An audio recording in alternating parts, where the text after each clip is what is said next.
Hello, my name is Mark Taylor. Welcome to the Education on Fire podcast network. This show is sponsored by the National Association for Primary Education. Do you need help and support in creating and embedding music in your school? If so, we have created Primary Music on Fire to help you with just this, a music membership site that's taking the fear out of teaching music by giving you the step-by-step skills and ongoing support you need to produce lifelong musical memories for you, your school and your pupils. Go to educationonfire.com/primary-music. Hello and welcome to the Education on Fire podcast. The place where we share creative and inspiring learning in our schools.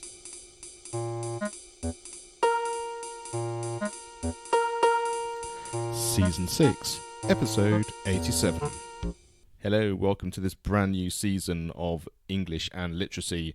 I'm so glad you could join us, and I'm really pleased that we were able to give you some great interviews and some great insights into how different people are teaching English and literacy and how they're inspiring children in that way. And today is no exception. I'm going to be talking to Dominic Traynor, who's from the LitFilmFest, and he's going to be talking about how they use video and YouTube and film to be able to sort of use as a presentation in a way of getting children involved and inspired with English. The other thing which is fantastically exciting this season is that Mark Warner from teachingpacks.co.uk has very kindly given us a free resource each week, so a different resource each week for you to download absolutely free and that you can use in your class. Having been through these resources, if you really like what they're doing, you can get an exclusive Education on Fire coupon code. You can join their membership for just £19.50 for an entire year, which is great value.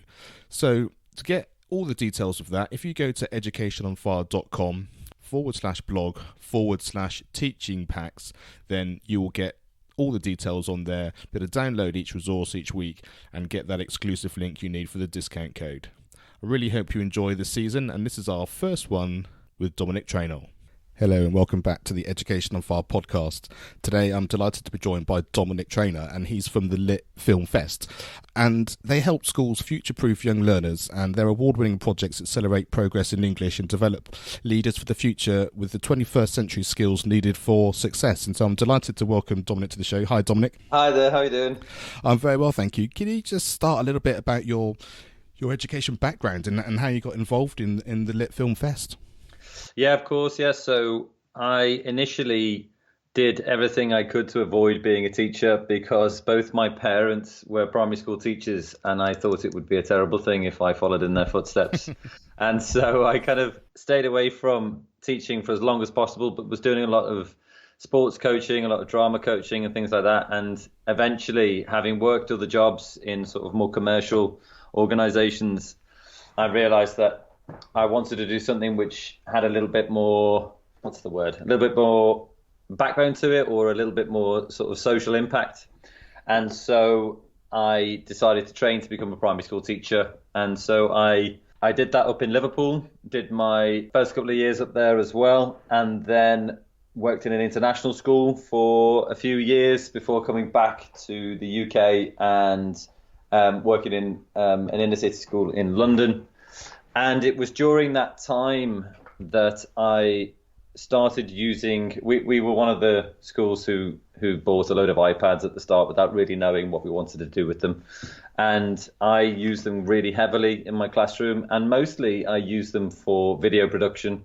So we would make really short films in the class, turn a lot of the work that we were doing on paper into something tangible that really got the kids going. It was during that time that I started to realize that engagement and progress in my own classroom was accelerating through the use of, through the methods of video production, because, the children themselves were very much into YouTube. The classic thing now when you go into any primary school classroom and you say, what do you want to be when you grow up? They're not saying footballer, they're not saying astronaut anymore, they're not saying fireman, they're saying YouTuber. And so I very much lent on that, and I realized that it really pushed the children to work harder in their traditional work of reading and writing at the same time, because they knew that there was that sort of reward at the end where they would be able to film it, they'd be able to put it on the big screen, we'd watch it in class as a whole class, we'd watch things in assembly, We'd put things on our own YouTube channel. They'd share it with uncles and aunties and grandparents and parents, and there was a real sense of purpose in the work that we were doing, and that was something that I kind of looked upon in a way. At the same time, I was encouraged by somebody I knew to apply to Emerge Education. So Emerge Education is is an accelerator for education ideas, to bring those ideas to a bigger audience at larger scale. And that's where LitFilmFest started. We were originally called A Tale Unfolds, but over the last few years, we've done a lot more work with the British Film Institute, for example, and they gave us the IMAX in Waterloo in order to put on a film festival where we could invite down schools who'd been using our projects so that they could see them on the bigger cinema screen in Britain. And we did that, I think it was just about 2.5, 3 years ago now. And every year, LitFilmFest has grown and grown and grown to the point where we only refer to ourselves as LitFilmFest now. And we now have, this year we're on course to engage with about 400,000 7 to 11-year-olds, all through traditional literacy and video production. Wow, that's amazing, and that's such a great reach. And just one thing I wanted to pick up on just before we talk about anything else was I love the fact you were talking about YouTube channels and sharing and people to be able to enjoy it together. Do you find there's a problem in terms of some sort of people being concerned about the social media, about access, about safeguarding and that kind of thing, and so your sort of advocacy of sort of sharing, how do you sort of get around that other sort of fearful idea of people putting stuff online? Yeah, I think that it's a legitimate thought process. I think it's a really interesting one because there are still so many schools that block YouTube. And YouTube is, for teaching, possibly the greatest resource that you could possibly have. The amount of information and knowledge and, just the amount of stuff on there is incredible. So my first thing is that I don't think that any school should block YouTube. I think there are legitimate concerns. I think there's a lot of things that they can do with filters to make those concerns less and less and less.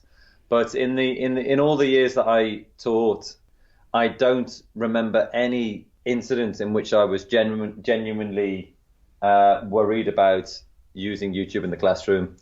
And also one of the things that I think is crucial about this is that if we aren't addressing those concerns and those issues in the classroom, then we're essentially missing out on the opportunity to educate children about not only the benefits of being able to call up any kind of information or any kind of explanation video or any sort of insight video, but we're missing the opportunity where we can actually educate children to say, well, there are good ways to use this and there are bad ways to use this, and you need to be careful of this and you need to be careful with that. If we're going to exercise a sort of a blanket ban on YouTube, then the kids will just go home and they will just figure these things out for themselves. And that's the point at which they might go down rabbit holes that we don't want them to go down, or do ill-advised things that we don't want them to do. So I think if we're going to make the most out of YouTube as a platform, we absolutely need to embrace all of the good things, all of the bad things, and talk about them in school. Yeah, that makes a lot of sense, and I think that sort of whole sort of view of education, and I think it works best when it's relevant, doesn't it? Because you're using YouTube to find information, and then you're also using it to share the things that you're creating. And so, like I say, you have both sides of the coin, and actually understanding on how that works, both positive and negative. It's integral, really. Yeah, exactly, because YouTube in itself is neither positive nor negative. It is exactly how the user wants to use it. And that is the same with any kind of tool, any kind of media. It's always the same. It's not the media itself. It's how people use it. And unless we're going to educate them on that, then what are we doing? And so, in terms of people who heard the first part of the conversation and thought, yes, I'd quite like to be involved in something that's going on in London and being part of a big film festival, how does it work? What are the projects, and how do people get involved in it? Yeah, of course. So we did originally, we're based in London. although the team is from just all over the place. But we're based in London, and the IMAX was the first place that we ever did a film festival. But we have done film festivals all around the country. Last year I think there was 15 around the country, and we are really encouraging schools to do their own film festival in their own school hall, because we recognise not everyone can travel, and we recognise that also the most important community in a school is the school community. And so we're really pushing schools to be able to put on their own film festival in their own school hall, because it's as big or as small as you like. It can be a class assembly where they show a few films. It can be a whole school effort where everybody's got a film to show and they invite the parents down, for example. Or they can get involved by, contacting us and saying, we'd like to do it at a local cinema. Can you help us with that? So we do everything from a school hall to, say, the IMAX in London, for example. But in terms of the teaching resources themselves, teachers can just go to litfilmfest.com, and there are 35 hours of English projects that they can download. They're for Key Stage 1 and for Key Stage 2. Some of them have differentiated packs for those different ones. Some of them are just Key Stage 1, and the majority are just Key Stage, can be used in Key Stage 2. So they just need to go on, and everything is free, and they can download and get involved as soon as they like. Brilliant. And if you've got any examples, or maybe you can't say favourites, but things that you've enjoyed from what some schools have produced? Yeah, of course. So one of the things with Lit Film Fest is that we like to strike a balance between children enjoying the traditional side of literacy in terms of the reading and writing side, enjoying the digital side in terms of making videos, but also we often do projects which really have, sort of a global issue involved. So, for example, this year one of our projects is called Team Tap, and it's looking at single-use bottles and how we can replace bottled water with people carrying around their own bottle, filling it up from a tap, for example. That's like a non-chronological report that people can do. We do ones on like healthy eating, for example. We're currently doing a project called Lioness Lunch with the England women's football team, the England Lionesses, where kids will look at instruction writing, but they'll look at it from a health and nutrition point of view, and what kind of food groups they need if they want to live and eat like an athlete, for example.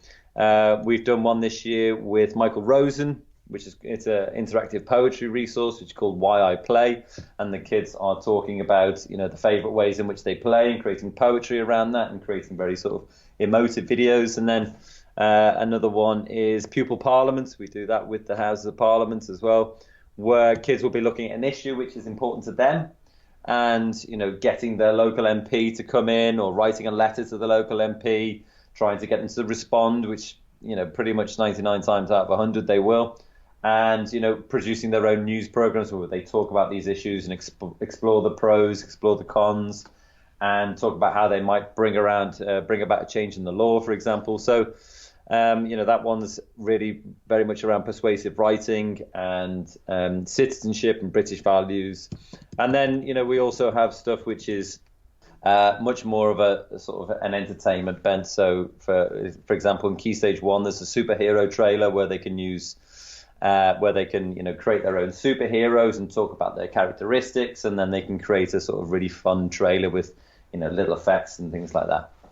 That sounds like such a great broad chance for people to really sort of, even within this environment, to follow their passion or things they're interested in or things that they're concerned at or trying to make a difference. Like you say, if it's something like bottles, which obviously is very heavily in plastic in the news at the moment. So how did you go about getting people like Michael Rosen and the English ladies football team involved? How did that all come about? I think it came about initially because about 2 years ago, we did a project called, let me get this right now, it was called Pupil Prime Minister.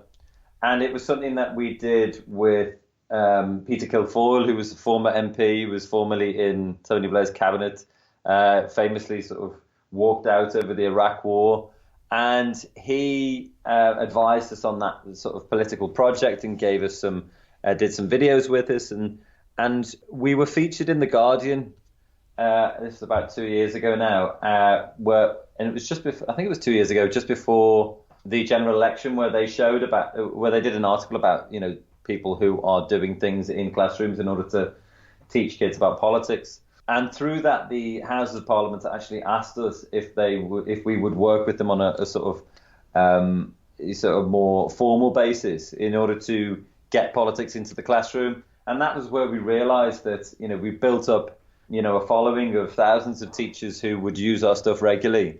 And we realised that we could help get some of these issues that we saw, or some, certain strands of learning that we saw as important into the classroom. We could help organisations like Houses of Parliament, for example, help causes like environmental causes. We did one last year with change.org, where we had one class in particular who started their own change.org petition, and it got over 110,000 signatures. It was mentioned on CNN in the Metro Schools Week, mentioned in Parliament by Michael Gove. And so we started to realise that we could work with other organisations in order to bring maybe a wider variety of content into the classroom. Because I think, I'm an English literature graduate myself, and I've read more books than I'd care to remember.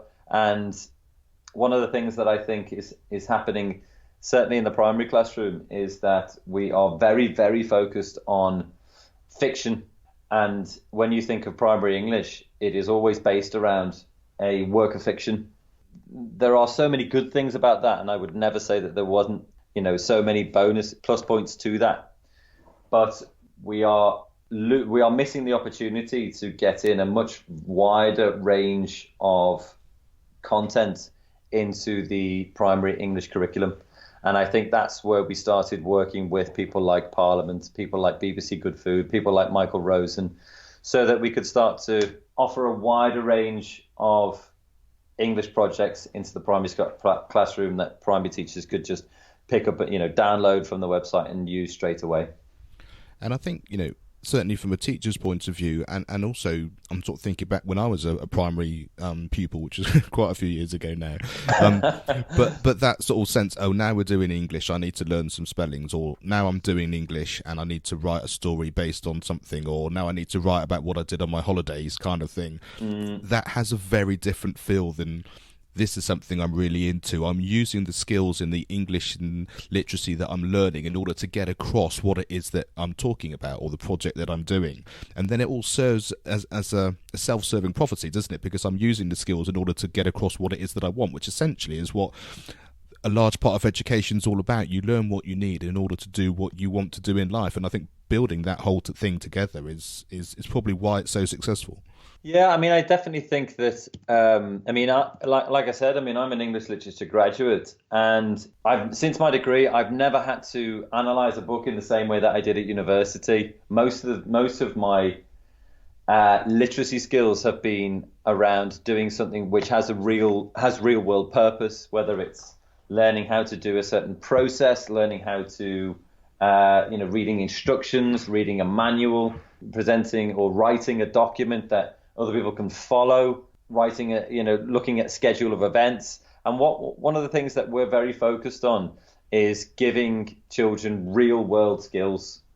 Because I think if you were to look at the primary English practice at the moment, is that we are focused on creating a generation of children who are fiction writers. And I love a good work of fiction, but that is not what the majority of people do.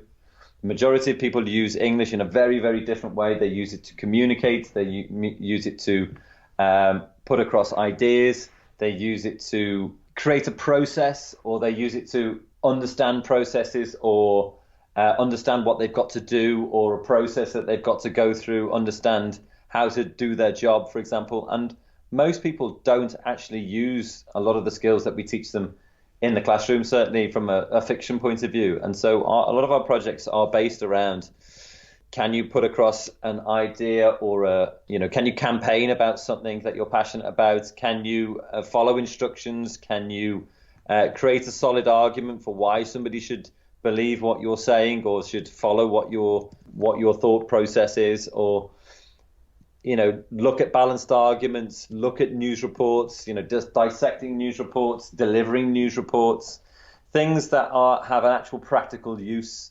And that's not to say that fiction doesn't contain within it, the study of fiction doesn't contain with it many practical uses as well, but there should be a greater range of ways in which people or children certainly approach the subject of English.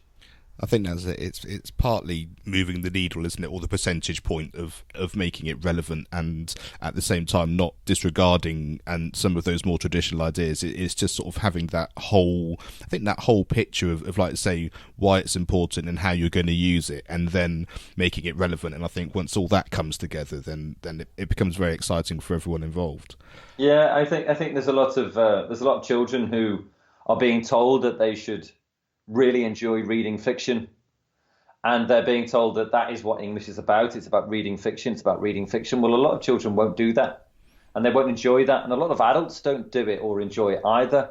And that is absolutely not to say that we shouldn't be getting kids to read as much as possible. But why do they always need to read fiction? Because I know a lot of adults, and perhaps more skewed on the male side.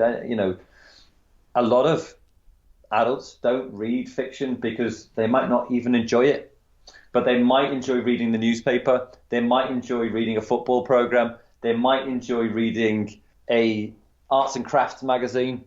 They might really, really enjoy that. But we're not bringing those things into the primary classroom. It's 80% fiction and 20% of something else. And I'm saying that really what we should do is we should bring a balance where, yeah, absolutely, we have a very heavy element of fiction in there because there is so much joy to be got out of that. But also we should have, maybe a 50-50 split between works of fiction and then, other things like information writing, like persuasion, like campaigning, like news reporting, all of those different things.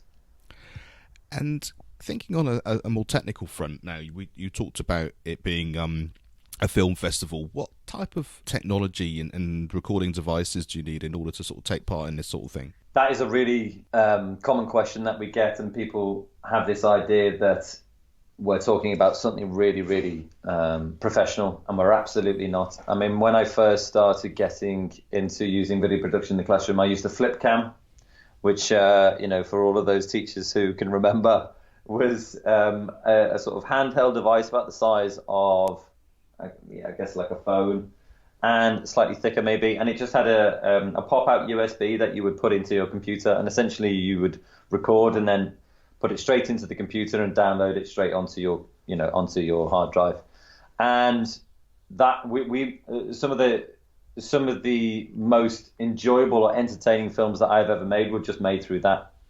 And I think everybody has a smartphone. Most or a lot of schools will have iPads, and that is absolutely all that you need. If you've got something which can record a video, from sort of 720p, I mean, even less is fine, but 720p is where you get a nice, crisp picture, and then somewhere where you can film where it's, quiet enough where it picks up the sound, that's absolutely can be done in a classroom. That's all that you need. If you can throw in a fancy tripod, that's great, but you don't need it. If you can use a sound, an external microphone, that's great, but you don't need it. If you can include a bit of green screen in there, that's great, but you don't need it. So the barrier to using film and creating videos in the classroom is very much a self-imposed barrier if you want to put it in place. Otherwise, you can do that with your standard smartphone would be absolutely perfect. And actually, there's been a lot of Hollywood films that have been made using a mobile setup, which have won all sorts of awards. It's absolutely not a barrier to entry at all. I think the reason why I'm sort of going on about it to such an extent is because teachers automatically come with that barrier, and it's a non-existent barrier because everybody does have the technology to make it happen in the classrooms. And just sort of one step on from there, you're going to have to put it onto a hard drive or upload it somewhere and all that sort of thing. Are those sorts of resources and sort of trainings available through your website as well, or is that something that actually a teacher or the class would need to be able to do themselves? Yeah, I mean, we do. We often train schools in those kind of things. We're about to go into pretty much a whole week of doing that next week, and that is, part of our bread and butter. But I would absolutely say that teachers can do it themselves, and we're happy to, handhold them through that process. But if there's a teacher listening who is like, well, I'd really like to try that for myself, well, use whatever device you've got. You can, if it's something like Adobe Spark Video would be the perfect way to get started. It's one of the easiest video editing softwares out there. It's app-based, it's web-based, it's completely free. You can set up class accounts so the kids can have a go, and that is one of the easiest ways that you can get going. Obviously other things like iMovie, a lot of people have that for free on their iPad or iPhone. That's an excellent one to do as well. But yeah, it's very, very simple. I mean, everything that myself, that me and my team have learned how to do, we've done that through, watching YouTube videos, having a mess around with it ourselves. Anybody can be proficient in using iMovie and Adobe Spark Video, within half an hour maximum. And Adobe Spark Video you could get going in 5 minutes, and you'd be as pro as anything that we could teach you to do. That's fantastic, and we'll have links to lots of these things on the show notes if you go to Education on Fire, and if you put Dominic Traynor in the search bar, it will pop up, and we'll have all those things on there as well. And one thing I really liked about what you said there was the fact that even if it's something you don't know, that process of actually going out and finding how to do it or doing a quick search for something is something which is actually an incredibly important learning process as well. Absolutely. I mean, the teacher is not the authoritative figure. The teacher is the first learner, and the teacher should be, open about learning new things and getting. And a lot of the time, we see that children in the class will teach the teacher, and I think that's great, and I think that should be embraced. And I think kids should feel like that they too can teach other people, and whether that person is an adult or a child, it doesn't matter who teaches who. I mean, certainly a tool like Adobe Spark Video, a 5-6-year-old child can use that and will get going with that very, very quickly. And a teacher can do the same. They just need to spend the time or just block off 20 minutes to actually go and look at it. And I think the thing is about these great project ideas is the fact that it becomes very collaborative, doesn't it? And people use the skills they have already, and they can help teach other people, like say, whether it's peer-to-peer or student to teacher, or whichever way that comes. I think it's a really great learning experience for everybody. That's one of the reasons why we're such big advocates of video production. And it's not because we think, making films is the be-all and end-all. As a teacher, I don't mind what the method is. I'm just after the most effective method to get my children to the next level. But what we found is video production does all of those things. Not only does it, because any video production is, 80-90% about traditional literacy of taking it, researching, planning, reading things, making notes, discussing things, then writing drafts, writing final pieces of work before you go to film. And so that it's that 80-90% of traditional work, but the last 10 to 20% is that sort of digital media YouTube carrot, which gets children in the YouTube generation as they are now, gets them interested. It also gets them using digital skills, which is one of those things that they're going to need really, really crucially. They're going to need that in the future. So we get those into the classroom as well, but we also get teamwork, we get collaboration, we get problem solving, we get presentation skills, all of those 21st century skills which kids are going to need really, really badly in the future. We can do those through video production, which brings together that traditional element of English learning with those future skills that they're going to need. And you mentioned early on about the fact that it's free to access all this stuff. So you've got some quite impressive sponsors and people that are involved. And is that the reason you're able to provide that at no cost? Yeah, absolutely. I mean, again, one of the things that, as a team of primary school teachers ourselves, one of the things is that we recognise is that, school budgets aren't necessarily the easiest things to work with. There's not a lot of money around at the moment, and teachers, should they be spending their own money on things? Well, perhaps they should, perhaps they shouldn't. But we wanted to take that barrier to entry away. We wanted to make sure that there was absolutely every opportunity for schools or individual teachers to come to us and say, I'd really like to give that a go in the classroom. And for it not to be a barrier through cost, for it not to be a barrier through technology, it just takes time and it takes effort, and that's what we wanted to make sure that our sponsors provided those opportunities for schools. And why did you also go down the route of actually having some research done? I mean, you did some things with UCL, is that correct? Yeah, so we were part of the Institute of Education's Educate program earlier this year. They invited applications from companies, and we were selected to prove the efficacy of what we did. And that is always a really sort of interesting thing in schools, because there's a lot of things that happen in school which are done because they were always done that way. And one of the things that the Educate program from the Institute of Education is trying to do is trying to look at things and say, well, okay, you've always done it that way, but does it actually work? Does it make any difference? And so we did a 4-month research project where we worked with 3 schools. So it was 200 pupils, and we put them through one whole term of using nothing but LitFilmFest projects to see whether that elements of video production was making a difference, to see whether it was making any difference academically, see if it was making any difference in terms of pupil engagement as well. And what we found was that over those 3 to 4 months was that the average child made 3.75 times the national average rate of progress in English. So that was one absolutely major finding.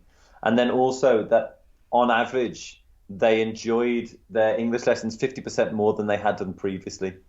So those 2 things were really the cornerstone of what we advocate, is that this kind of approach to literacy, which brings in digital skills, which brings in presentation skills, which brings in 21st century skills. When you combine that with traditional literacy, you get this huge acceleration in not only academic progress, but also the pupils' willingness to engage, because you're making it more relevant for them to their own lives and to how they see themselves as the YouTube generation, how video is a huge part of their life.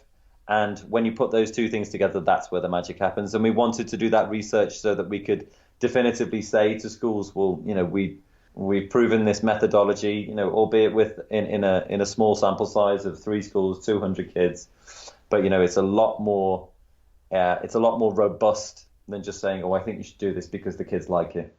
We're actually showing that it has academic value. It sounds very exciting, and I have to say it's something which I'd certainly recommend if I was now working in a primary school, because I think my kids, having gone through that age, would absolutely love it, and actually having sort of done some of those sorts of things off their own back as well. I know how much they've enjoyed it. So just remind us again of the website and where they can go and find out all the resources and all the information they need if they'd like to take part. So go to litfilmfest.com, and within there you'll be able to look around at all the resources that we've got, all the free resources, and then also the research behind it. It's all over the website. That's brilliant. Dominic, thanks so much for chatting to me. It's been really interesting, and also I find it really exciting for the future, and exciting for teachers and the pupils that can get involved in that kind of thing. And I wish you all the best for the future. And I'm really, really interested in sort of keeping in touch and actually sort of seeing how this sort of develops as you go further down the track. Brilliant. Well, it's been a pleasure. It's nice to talk about it, and also nice to get the word out to teachers so that they can use it for themselves. Lovely. Thanks so much for chatting. No problem. Thanks for listening to the Education on Fire podcast. For more information of each episode and to get in touch, go to educationonfire.com. Education is not the filling of a pail, but the lighting of a fire.